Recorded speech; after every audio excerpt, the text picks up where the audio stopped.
Welcome to the Real Food RN Wellness Podcast, the show that empowers you to open your eyes and mind to embrace a healthful life and take your health into your own hands. With topics like detoxing, basic foundational complete nutrition, and essential oil studies and uses, you found the perfect place to start your journey to better all-around health for you and your family.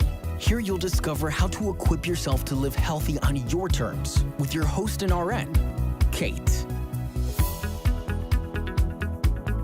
All right, well, so I want to welcome Pam Killeen. Thank you so much for coming on here. I'm very, very excited about this. I want to do a little short bio. Pam Killeen is the co-author of the New York Times best-selling book, The Great Bird Flu Hoax, and author of the books Addiction, The Hidden Epidemic, and Survival of the Unfittest, How Wisdom Will Save Humans from Falling into Extinction. She has been independently studying nutrition and natural health for almost 30 years. Her interest in these areas stems from overcoming a lengthy battle with chronic fatigue, fibromyalgia, and multiple chemical sensitivity.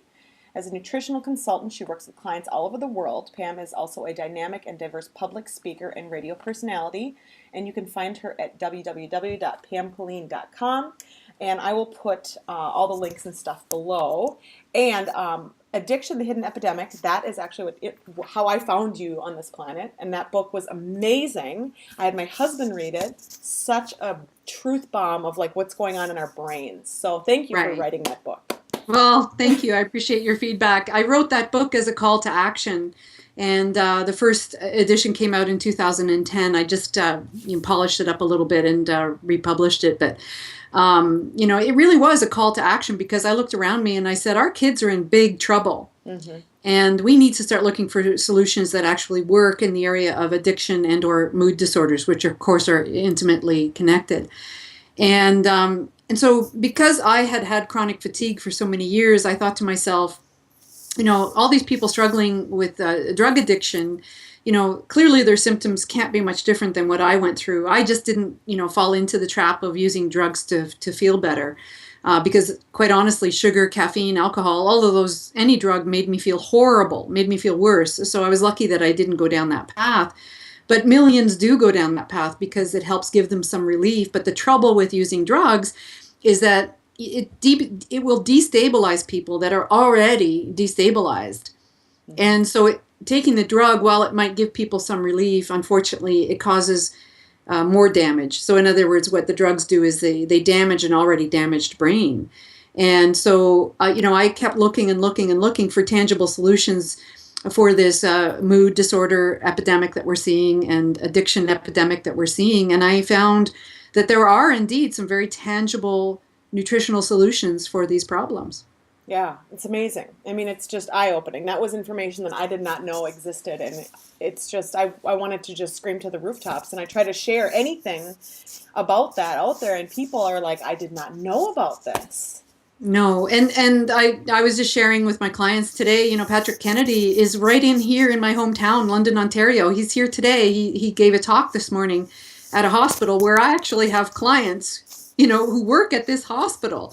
I know people personally who work at this hospital who know of my work. And, I'd love to share what I know with Patrick Kennedy, about the connection between nutrition and mood and biochemistry and mood. And I didn't even know he was in town today. And it's a real shame because I wish somebody with his clout could learn about some of these issues. And he would probably help himself because he's had a lot of struggles with mental health, of course.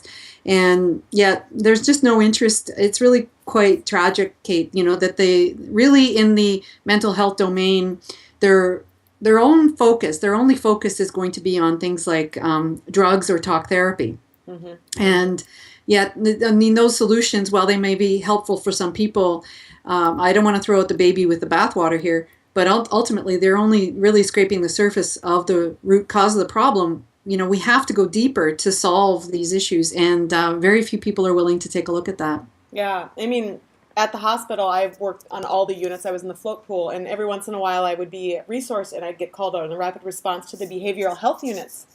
And I mean, those drugs, we would just drug them into just zombie, and it's like, how is this addressing what the underlying cause?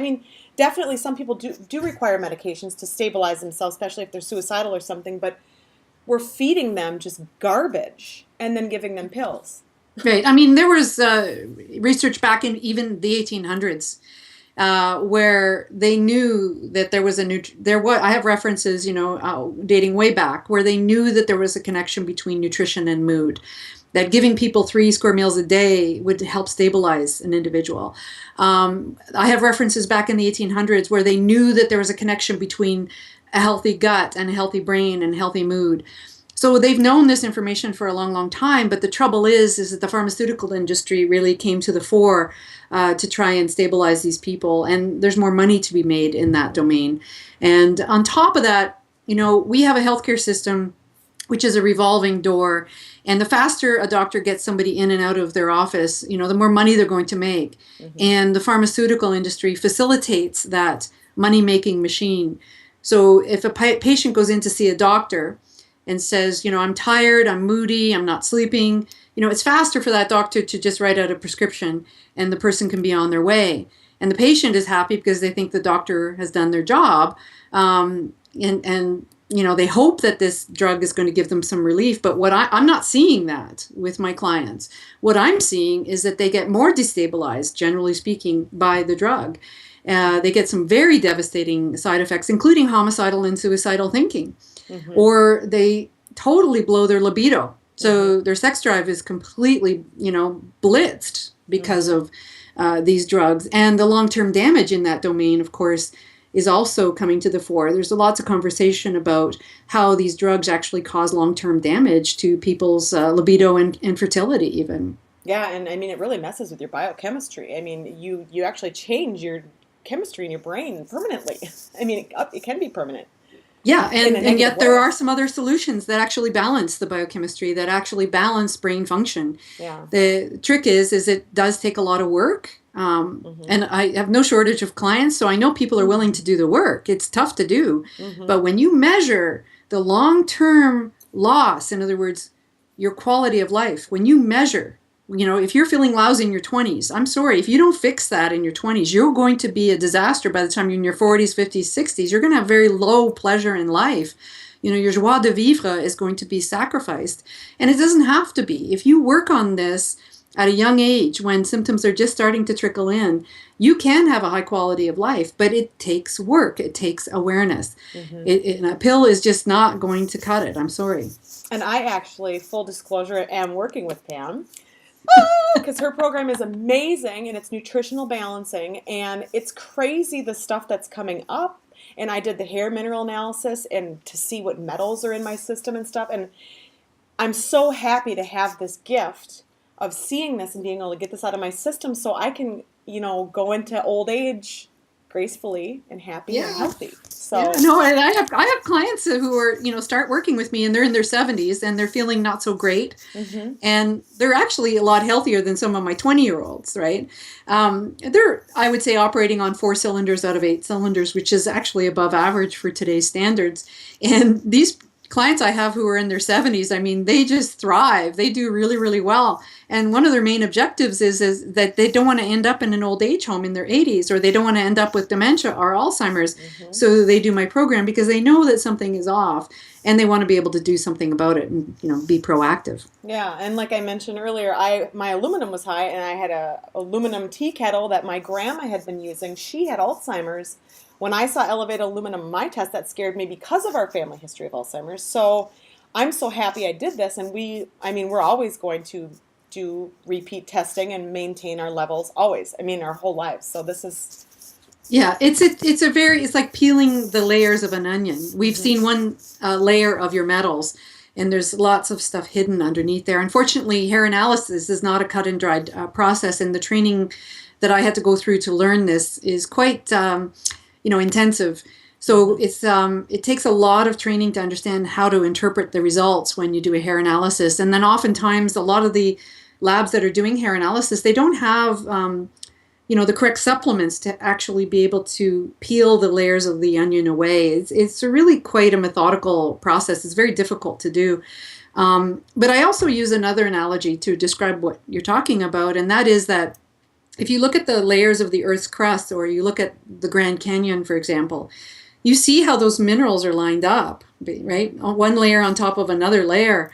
And so to look at one layer of Kate, one layer of your minerals is really just the tip of the iceberg. We have to peel layer after layer after layer away. And these minerals are putting out a frequency in the body, right? And they're confusing messages that would, be all discombobulated simply because there's too much of one metal or an invasion of, a toxic metal like aluminum, and they confuse the signaling in the body.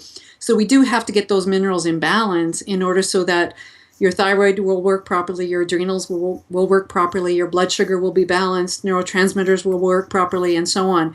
Because really, those spark plugs, those minerals are our spark plugs, right? Mm-hmm. Without them being in balance, you're not going to have a lot of spark. Yeah, no, it's amazing. I've seen so many. You see when the metals are coming out, and it's crazy. It's unbelievable. I mean, we could do a whole other interview just on that. And it's amazing. I encourage everybody to consider this and to look into hair tissue mineral analysis because it's unbelievable what you uncover. And actually, one more story. My brother had a recurring brain tumor. Third time it was recurring, I said, okay, we are going to step out of conventional medicine and we're going to seek some alternatives just to see. And it turned out he had super high levels of cadmium, like through the roof, the highest our practitioner has seen. And she said that's very neurotoxic and could very likely be tied in with what he had. It wasn't a cancer, it was a recurring tumor. So we're doing a detox right now, and it's crazy. I mean, his eyes are clear, his eyes are brighter, his skin is getting better. He's 33. But I'm really hoping this is the answer and that we're not going to ever have to worry about a recurrence again. But he's a young guy and he doesn't have kids, but he could have a family. He could have died from it and left young children. And how many people have had this? Right. I see a lot of cadmium in individuals, especially if they've been exposed to cigarette smoke, marijuana. Paint is another place where you can get a lot of cadmium. And you're absolutely right. It is extremely toxic. There, even herbs, for example, herbal tea. I've seen a lot of cadmium coming out of folks who are exposed to a lot of herbs in general because the plant actually picks up cadmium naturally from the soil. And it's no laughing matter. Cadmium it should be taken very, very seriously because it is associated with cancer. Yeah, and I just want to tell everybody. I mean, I actually plan to write a blog post about my brother once we're several years out and he's doing awesome because he's just continues to do better. Just had an MRI. He's doing great. So I really want to get that message out. But yeah, I'm just so excited about it. But today I really wanted to talk to you about fertility and stuff because that's a big one. I'm seeing that so many young moms or young women are having issues getting pregnant. Mm-hmm. What is it, like 1 in 3, I think, is having like serious infertility issues right now? Yeah, I hear different statistics, one couple in 6, 1 in 3. I mean, I'm hearing different numbers. All I can tell you is, if I were driving through a city like Minneapolis or if I were driving through New York or, Chicago 20, 30 years ago, I didn't hear ads for fertility clinics back then. Yeah. Now, if I drive through big cities, I have the radio going, I'm hearing ad after ad after ad for fertility clinics. And I know a lot of people who've chosen that route because of having fertility problems. And I did a lot of research in my last book, Survival of the Unfittest. That's about human sexuality. And, it's amazing what's being thrown at us that will adversely affect our fertility. There's issues like malnutrition. So the low-fat diet, of course, has been a terrible path to take where fertility is concerned. In my addiction book, of course, I talk about the animal fat vis-a-vis brain health, mood, and so on. But in my survival book, I'm talking about animal fat and its role with human sexuality. And so the low-fat diet has really destroyed us sexually because we need animal fat and cholesterol in order to function properly where our hormones are concerned. And then we have these xenoestrogens, Kate. So then we have all of these chemicals that are coming from, say, the petroleum industry that are confusing our hormones, confusing estrogen in the body. And so we have that being thrown at us. And then on top of that, we have all of these drugs that we're turning to try and stabilize our mood. And I touched on this a little bit earlier, but in my book, I talk about how sugar adversely affects our hormones, how caffeine is going to adversely affect our hormones, how many prescription drugs are going to adversely affect our hormones. So we have so many things being thrown at us right now that are going to reduce our fertility. And on top of that, one of the big, factors that's being thrown at us that we know throws off our estrogen is going to be overexposure to copper. And there's one of these invisible entities that's out there right now that very few people know about. But I touch on this in my book, if you look at the Roman Empire and the decline of the Roman Empire, for them it was lead. A lot of historians believe that lead took down the Roman Empire. Well, Really? if I can use that analogy to what's going on here in North America, here it's the copper. Lead is a factor, of course, but since we've reduced the building of using lead in our homes and other buildings, we're now using copper for the most part. And copper is going to confuse your estrogen as well, which is going to have effects on other hormones, even testosterone. So it's no wonder with all of this copper exposure that we're seeing so much sexual confusion going on out there today in general. So where the copper is coming, like from our pipes? Is that? A lot of it is coming from the pipes, but they also add copper to city water. They add copper to city water as an antifungal. They add aluminum to city water to give it that crystal clear look, right? And then you have this whole trend towards vegetarianism that's also causing this problem, this overaccumulation of copper. Because one of the best sources of zinc in our diet is going to be red meat. And so many people are red meat phobic today. So they're reducing their intake of zinc. And we need zinc to offset copper in the body. Okay. And so we've reduced our consumption of copper, or of red meat, which is a great source of zinc, which is allowing the copper to rise in the body. And on top of that, we're eating more plant-based foods in the diet, which also tend to be high in copper. Animal foods tend to be high in zinc and low in copper. Plant foods tend to be high in copper and low in zinc.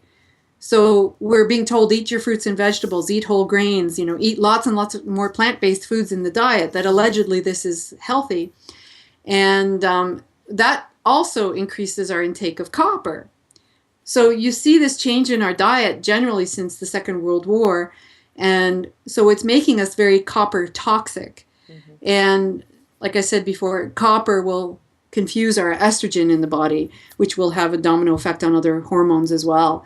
And so we have to be very careful, to make sure that we're eating enough red meat in the diet. And on top of that, not overdo eating too many plant-based foods in the diet. And that's, as a preventative, so that we do not get copper toxic in the first place. The trouble is, and you're learning this, Kate, the trouble is once people become copper toxic, it's not easy to be able to reverse that. It's a lot of work, and that's why my clients are stuck with me for a couple of years or more. Copper is a brutal one. They get stuck with Sergeant Pam, for a couple of years to try and fix this problem. Well, and zinc is we're so deficient because it's depleted through stress and through a high sugar diet and through lack of sleep. I mean, it's like that describes pretty much everyone, well, in our modern day world anyway. Yeah, and it's not something you can fix by just taking zinc. I wish it were that simple. But I wrote my survival book because, yes, it's a call to action like my addiction book, but I wrote it more from a preventative standpoint. How do we prevent getting our hormones into this chaotic state in the first place? Because it is very difficult to undo the damage. So the damage being, of course, malnutrition, not eating a nutrient-dense diet like our ancestors would have eaten, avoiding exposure to everyday drugs, even sugar, caffeine, for example. Just learning about where these xenoestrogens are coming from, where the petroleum industry is concerned. And a lot about this, Kate. I mean, a lot of people are making their own shampoo, their own soaps, right? And that's one way you can reduce your exposure to a lot of these xenoestrogens as well. And the water question, of course, is a loaded question. We don't have a lot of time to get into that today. But, choosing the right kind of water is also very, very important so that you don't pick up any of these unwanted metals. Spring water is really where it's at, right? Yeah, the bottom line is the best water to choose today is going to be a bottled spring water. And I know a lot of people listening to this aren't going to agree with me, but I get to test people's biochemistry. So I'm in a very, very, very unique position to see the effect of water on people's health. It's a I'm blessed to be in that position because I've gone through all of the waters. I've myself personally, I've tried reverse osmosis water, distilled water, expensive filtered water, from $4,000 filters. The list goes on. And in the long run, and thanks to being able to test people and test the effects of water on people's biochemistry, the long and the short of it, of course, is that people should be drinking a bottled spring water. Yeah, well, and I know a lot of people will say, well, I'm drinking this plastic, so I'm getting these exogenous estrogens from the plastic, but isn't it that you can actually sweat that stuff out in a sauna, and you're better off drinking the good quality water and sweating out those? Yeah. Where the water is concerned, I'm a harsh critic of the bottled water industry, but where water is concerned, the plastic is actually going to be the lesser of the evils. And we can deal with the plastic, through stimulating your bile, eating, raw sauerkraut, doing coffee enemas, things like that. Yeah. But where water is concerned, there is no perfect water anywhere on the planet anymore. But the trouble is when you skew the minerals by using distillation, by using reverse osmosis, by using expensive filters, you're actually now making that water less effective in terms of hydration. And there are contaminants where some of these systems are concerned. There are contaminants that are going to be picked up through the actual system itself. So they could actually make an individual much sicker. So it's a complex answer. I mean, I literally need a couple of hours to explain the water question. But the bottom line is that the lesser of the evils is going to be a high quality bottled spring water. That's what I insist on for all of my clients. Otherwise, if they're not drinking the right water, it's going to be very difficult to get them well. And bottled spring water is going to have the least amount of negative influence on their biochemistry overall. So, we're having all these issues with infertility and, low libido and erectile dysfunction, PMS, hot flashes, childhood cancers, all this like hormonal derangement and heavy toxic burden that just seems to be getting worse with each generation. What does that say about our future? And can this be helped? Like, what can we do? So first and foremost, for me, it's always about the diet. And you're the real food RN, right? Mm-hmm. So you know all about nutrient-dense foods and feeding kids lots of animal fat in the diet. And that's really, to me, something that has to become universal. This type of education has to become universal because it is the foundation. And if we can't get our nutritional information correct, I'm sorry, we're not going to win at any of this. Mm-hmm. And, the answers for nutrition are actually much more simple than we're led to believe. In fact, I often say it's the misinformation out there that's actually making us sick. And if we look back in our nutritional history, which is where we need to go to really understand what healthy eating is, if we go back into, say, the 1800s, anybody in the 1800s, if they looked at how confused we are where nutrition is concerned today, they'd all be rolling over in their graves. Healthy eating is incredibly simple to do, but the misinformation makes it complicated. So when I explain to people to eat 3 square meals a day, they have no idea what I'm talking about, generally speaking. But if I said that before World War II, people would be like, yeah, we sit down at breakfast and have bacon and eggs and a meat and potato style lunch and dinner, and they would be perfectly okay with that. They wouldn't be afraid of any of those foods, right? That was before World War II. After World War II is when things got really skewed where our nutrition is concerned. So we have to return to basics. We have to return to what we know worked. And we know when we ate 3 square meals per day, we were actually much, much healthier back then than we are today. But of course, what's happened, Kate? You know this, right? Bacon has been demonized, red meat has been demonized, dairy has been demonized, animal fat, cholesterol, eggs, all of these foods have been demonized now. For a relatively short period of time, about 50 years. But in the history of humankind, of course, we never had any fear over eating any of those foods. If anything, we revered those foods, right? Mm-hmm. So this is what is so core. This is what is so incredibly central to preventing illness in the first place. Unfortunately, once we do get sick, it is difficult to undo the illness. I wish diet would be enough. It's certainly very stabilizing, generally speaking. It's something everybody can do as long as they are motivated to do it. Yeah. As long as they don't let the dietary dictocrats, keep confusing them. Well, when I started on my real food journey, it really got accelerated when I got pregnant with my first child. And I thought I knew a lot about nutrition. I had gone to nutrition school and was, ready to go. But then I went to see my chiropractor, and she told me to go to the bakery and get a real sourdough bread, a loaf of real sourdough bread, the fermented good stuff, a stick of butter, grass-fed butter, and Nourishing Traditions. And go home and toast up that bread, eat the whole thing of butter while I'm reading Nourishing Traditions. And I did, because she's one of my gurus. I listened to everything she said. And it was just, I've had healthy babies, I've had healthy pregnancies, and I focused so much on that traditional fermented foods, healthy fats, animal fats, butter. We eat a ton of butter. And it's amazing what it does when you do that to your gut, your mood. You really notice it. Your brain just works better. Right. And I've been teaching Sally Fallon's classes, for almost, I guess, somewhere around 15 years, well over 10 years anyway. And she gifted me those PowerPoint presentations many, many years ago.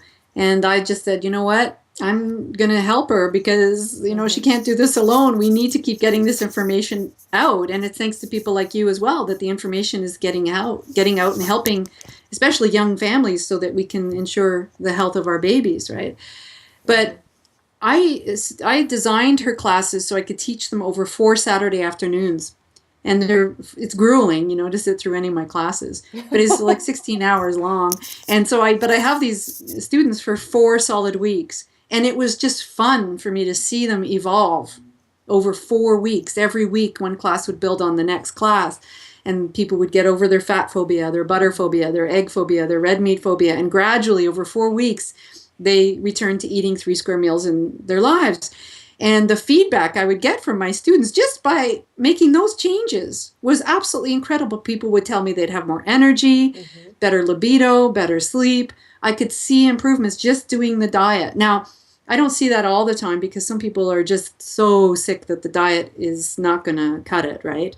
But in some individuals, yes, I could see those very dramatic improvements in a very relatively short period of time anyway, 4 weeks. Oh, yeah. And it's fun getting over the butter phobia. I never really had the butter phobia, but when I was pregnant, again, in the beginnings of my pregnancies, I crave fat. Like I have this pudding that I make that's egg yolks, butter, and like heavy cream and sugar.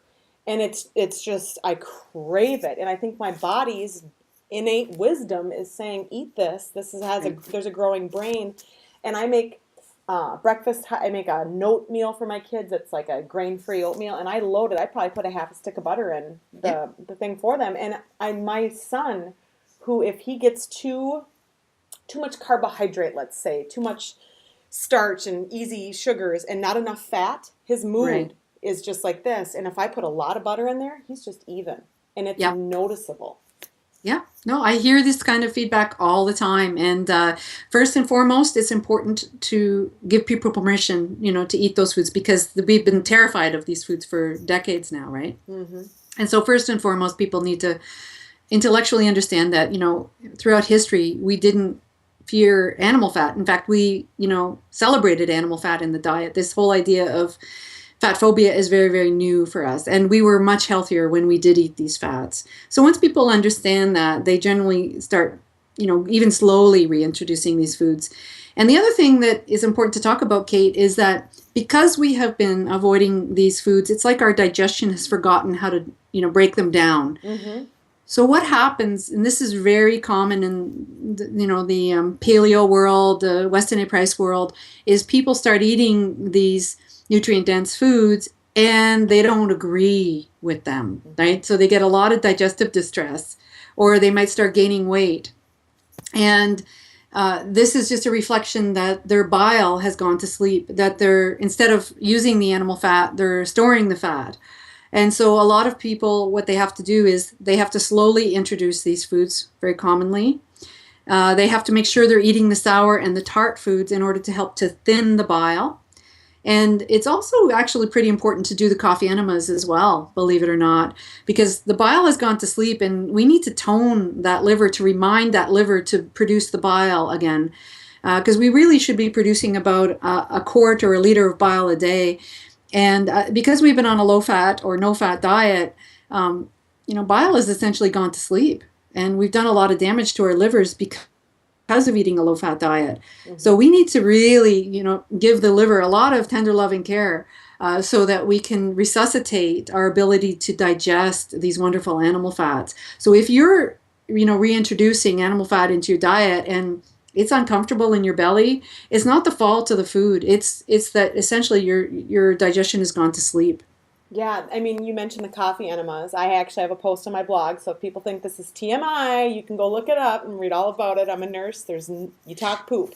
I have noticed a big difference, and after adding those into my life and my digestion, and I used to get a lot of bloating with certain things. Dairy was a big one. Dairy was a big bloater, but since starting the supplements that you have on your nutritional balancing that help with digestion, the GB3, and then doing coffee enemas, I don't bloat anymore. I mean, it's just, and the fermented foods also help balance that microflora, but it's amazing with just that can do. Right.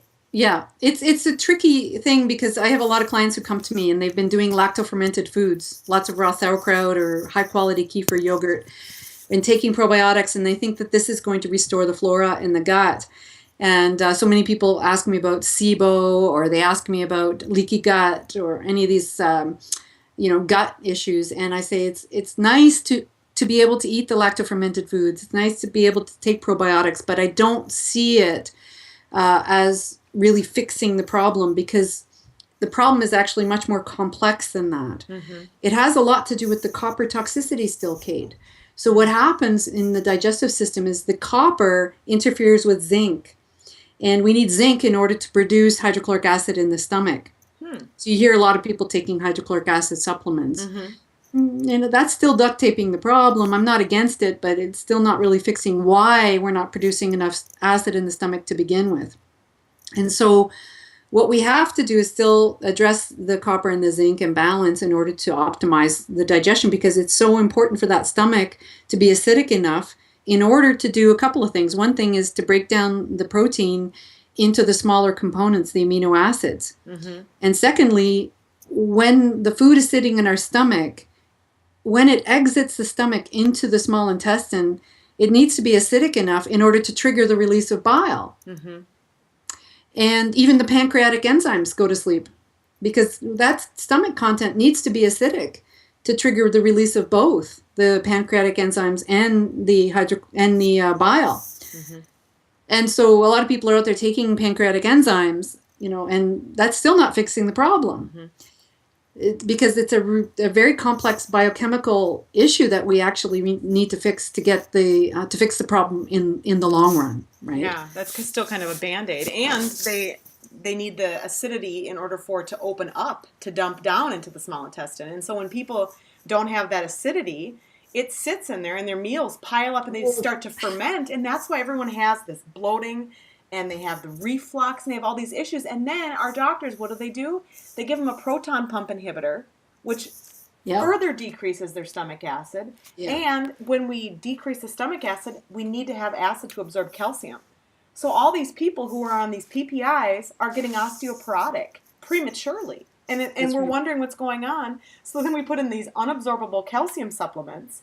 And it's just like we're just creating this havoc in our body. It's just crazy. Yeah, no, it's insane. And it's a lot of work. So who's willing to do the work, right? Exactly. And my clients are very committed to getting well. They understand it's a long process. It's a lot of work. It's like a part-time job almost to get well today. But I never sugarcoat it. I never sugarcoat how difficult my program is. I always tell people, if you're going to work with Sergeant Pam, you have to be as tough as a Navy SEAL, and you're as tough as a Navy SEAL, Kate.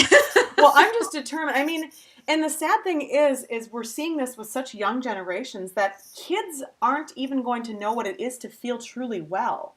That's my big concern. Yeah, they're not going to pursue it. That's my hot button right there. Yeah. I mean, these kids today are born sick. Right? 200 they're born copper toxic. Yeah. And so they're lethargic. They're in a bad mood. They're apathetic. They have brain fog. They have anxiety. They have insomnia. They don't know what a sex drive is. So because they don't know what a sex drive is, they don't have one. So why would they, work towards getting one, right? because they have no frame of reference. Mm-hmm. I mean, they don't know what real energy feels like. So why would they be motivated to get well? Mm-hmm. This is one of my biggest concerns. And this is why I wrote, especially my last book, Survival of the Unfittest. And that's a scary thing that we're dealing with today as a society. I look at these young kids today and they're in a bad mood, but they don't know what a good mood is. Mm-hmm. So, why would they why would they be interested? They would have no interest in improving their diets. They would have no interest in taking supplements to fix this problem. They just think that this bad mood is normal and they're going to live like this the rest of their lives. Yeah, that's one of the things that's really motivated me in my blog is that I see the people at the hospital that were just kind of band-aiding. I see all the kids, that are with my children that clearly the nutrition is a huge, you see them eat the food and then 7 minutes later you see the behavior and no one connects the two. And it terrifies me and I want to get the word out. I mean, what kind of action steps can we do like to give people, people who are just like, oh my gosh, this is so overwhelming. What are 3 really good, easy action steps we can start with? Well, I think the first thing is keep this within your family. Because most people, and it's really sad, they find it very overwhelming. We have to realize that most people out there are lucky to be running on 4 cylinders, mm-hmm. right? So more information, it's like they can't handle it. They're overwhelmed already. So if you give them more information than they can handle, they reject the idea. And once they reject the idea, they're never going to go back to it. It's called, in psychology, they call it cognitive dissonance, mm-hmm. right? It's a really tricky thing. So you have to keep this information within your own family, in your own domain. And if you have friends or loved ones that you really desperately want to help, you have to wait for them to ask you.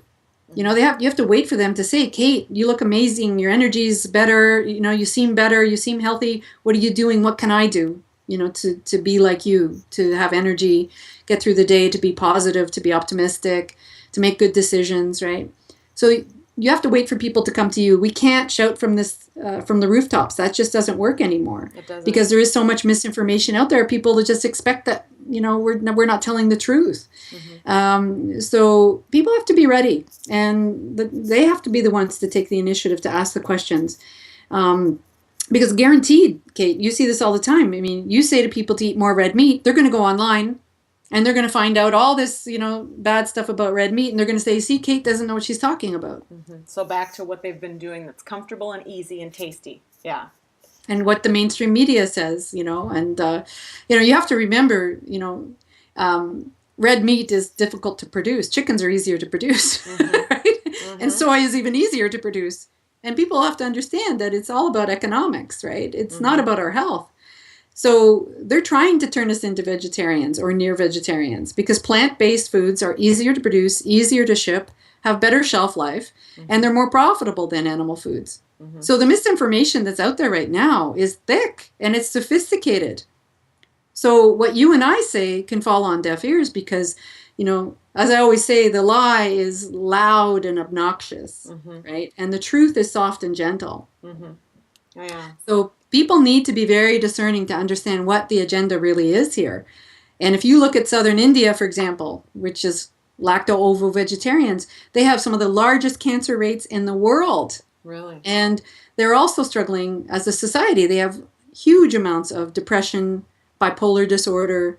There's a lot of ill health in and among the southern Indians. And that's where that's one of the birthplaces of lacto-ovo-vegetarianism, which was invented essentially as a knee-jerk reaction to an overpopulation problem.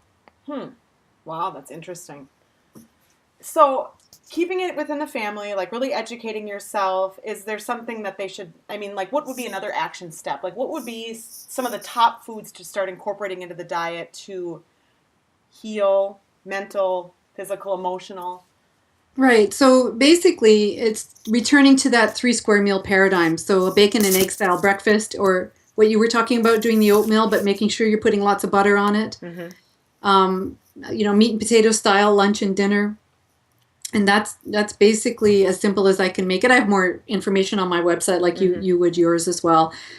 And there's plenty of books on my books page as well that will describe some of these eating patterns. But that's it in a nutshell. It's really quite simple. I mean, if it's not meat, it could be chicken. Make sure the chicken has skin, the turkey has skin. Make sure you're saving the drippings and making gravy. You can cook a few vegetables to surround your piece of meat or chicken or turkey, and you load up on butter. You put, if you cook broccoli or cauliflower or beans, you make sure you put lots of butter on those vegetables as well. So it's a simple paradigm, and it's not difficult. It shouldn't take up a huge amount of time in the kitchen to cook this way. But these are some of the very basic steps that you can take. Avoid the middle aisles in a grocery store. That's a big one. And if you want to go for the Mercedes-Benz, if you want to go for the gold standard, and don't feel like you have to, because some people it's not realistic, right? But if you want to go for the gold standard, then you find a local farmer where the chickens are outside, the pigs are outside, the cows are outside, and pick and choose maybe with your budget what you want to prioritize where any of these foods are concerned. I have people who say, they can't afford to get all of their food from a local farmer, but they choose to get the red meat and the dairy, for example. So they prioritize where their budget will take them.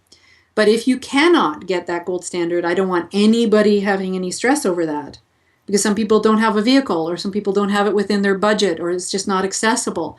So at a minimum, you stick to the outer periphery of a grocery store. And when you cook your breakfast, your lunch, and your dinner, right, you should be able to go back to Laura Engel's farm at Little House on the Prairie. My husband, and she should be able to recognize everything on that plate. Yeah.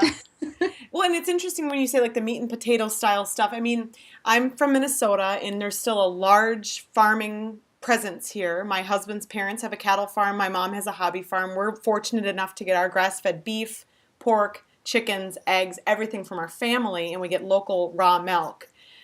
Very blessed to have all those resources. But the kids, the farm boys who eat these 3 square meals that are still in existence, rarely here in Minnesota, they're the big, strapping, healthy kids. They're not obese. They can think clearly. They look healthy. Their eyes are bright.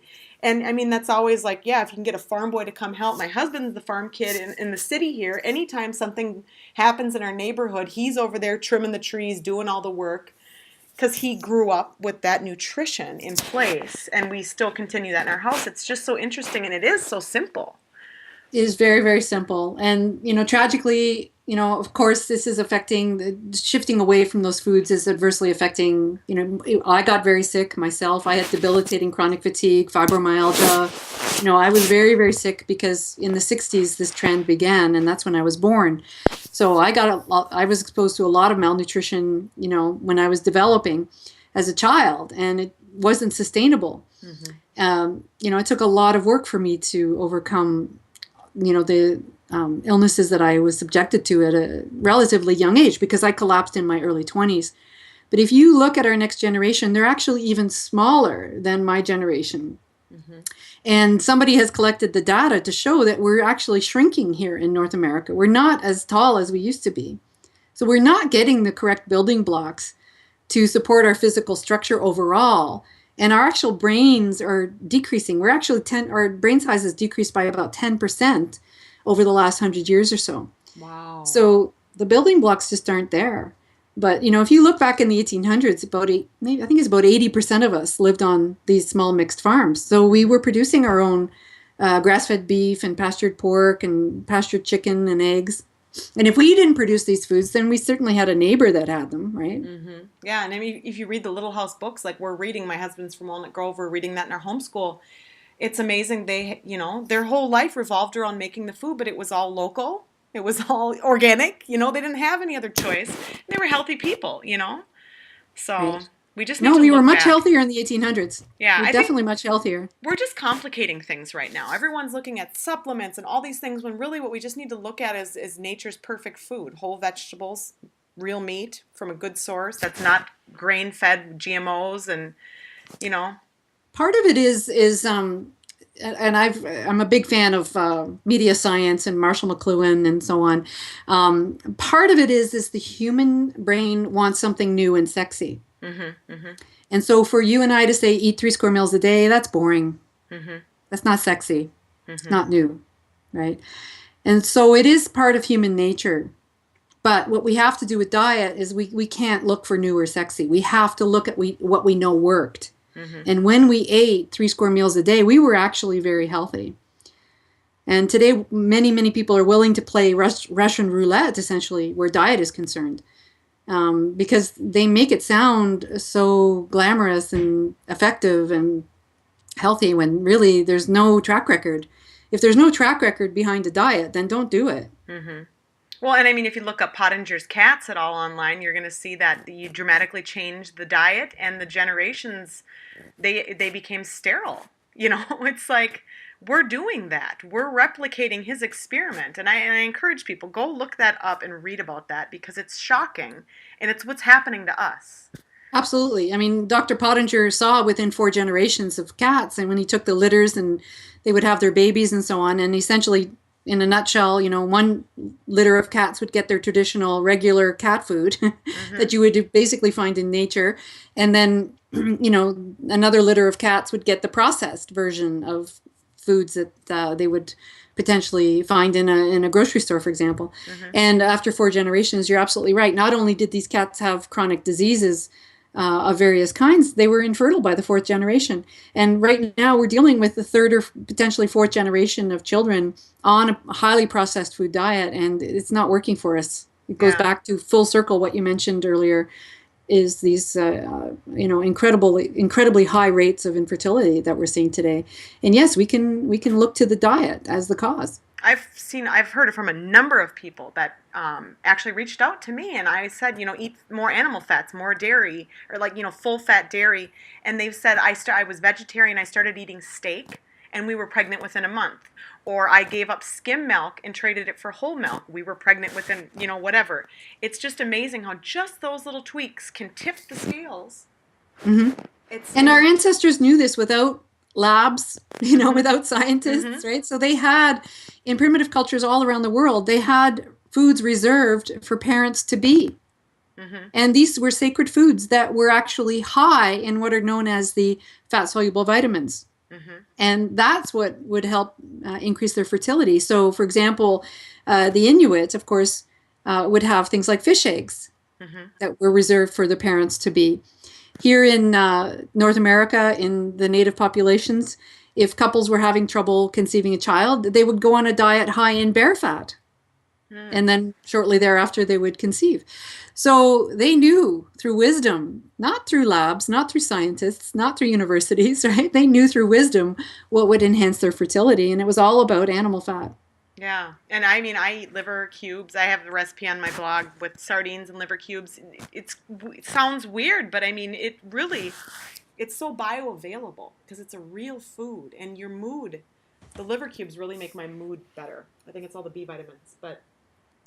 I mean, that's one of the most, that's a superfood right there. So I got news for everybody. It's not wheatgrass or chlorella. No, yes, it's liver. I'm telling you, if you start eating liver, good, properly sourced, good from a healthy animal liver, you will notice a difference in how you feel. One of my friends who started taking, she's like, it's like an energy pill. I'm like, I know, your brain's finally, your body's getting the B vitamins it needs, and A and D, and it's just wonderful. So, yeah.